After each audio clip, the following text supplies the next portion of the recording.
බලන්න එක ස්වාමීන් වහන්සේ නම හොඳට ධර්මයේ සිහි කරන එක ගෙදරකටම පින්ඩපාතේ වඩින්නේ ඒ ගෙදරින් පින්ඩපාතේ ලැබෙනවා ආයෙ ගෙදරකට යන්න ඕනේ අවුරුදු 12. මේ හාමුදුරන්ගේ ගුණවත් බවයි ධර්මයට හිත යොමු කරපු බවයි මායя සලිත වෙනවා.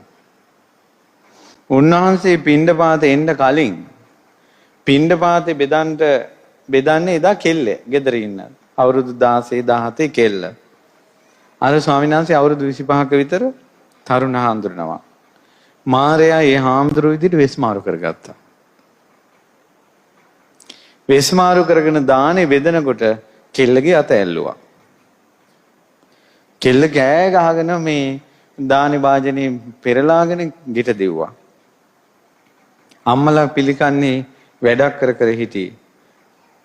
එතකොට අම්මලා ඇවි මොකද්ද කියලා අහලා කට්ටිය ඔක්කොම අම්මා එන්න ඇති අර හැන්ද උස්සගෙන අර අවුරුදු 12ක් දම් බෙදපු හැන්ද ඕක උස්සගෙන එන්න ඇති මිනිහත් ආවා දානේ උයන්ට දරපලපු පොරව උස්සගෙන එතකොටම අර අතුරුදහන් වුණා අර හාමුදුරුවෝ අරගෙන එනවා දැක්කද හැරිලා ආයේ චන්දිකමට එන හැටි කියලා කිව්වත් දැනගනින් කියලා සද්ද කළා. අර හාමුදුරුවෝ මොකවත් දන්නේ නැහැ.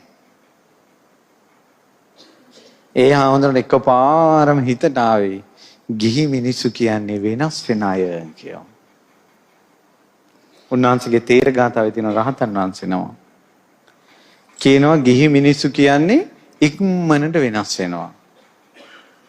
ඒ නිසා ඔබගේ ගෙදරින් දානේ නොලැබුණාට මා කම්පා වෙන්නේ නැහැ.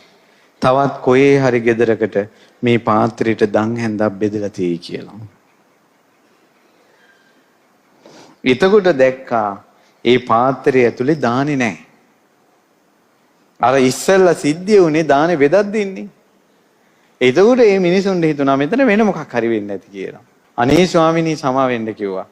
ඔබ සූපත් වේවා කියලා හැරිලා ගියා. කවදාවත් ඒ ගමට වැඩියේ නැහැ.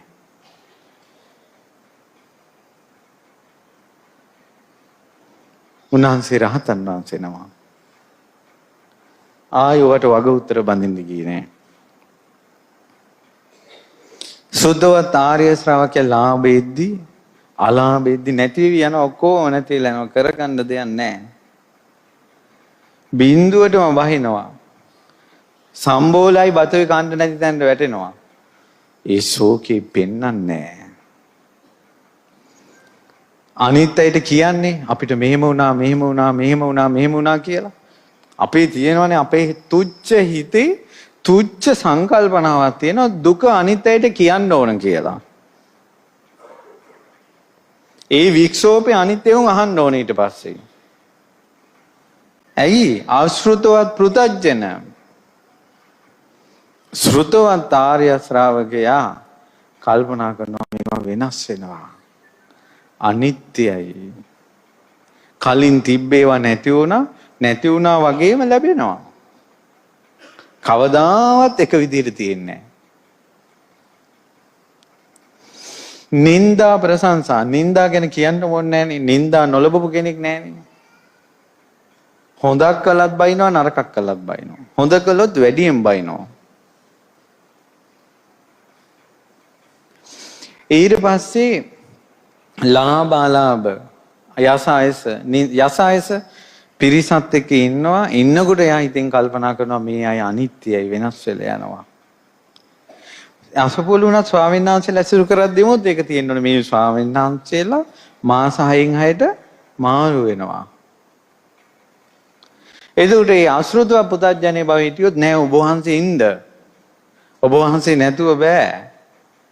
ඊට පස්සේ ඒ හාමුදුරුවෝ ඉන්නේ කොහෙද? ඒ හිත හොයාගෙන යනවා. ඇමිනෙනවා. එතකොට යන තැන හොයාගෙන ගිහිල්ලා ඇමිනි යන චරිත ටිකක් තියනවාද? ඒ චරිත වනහයි අසෘතව පෘතජ්ජන.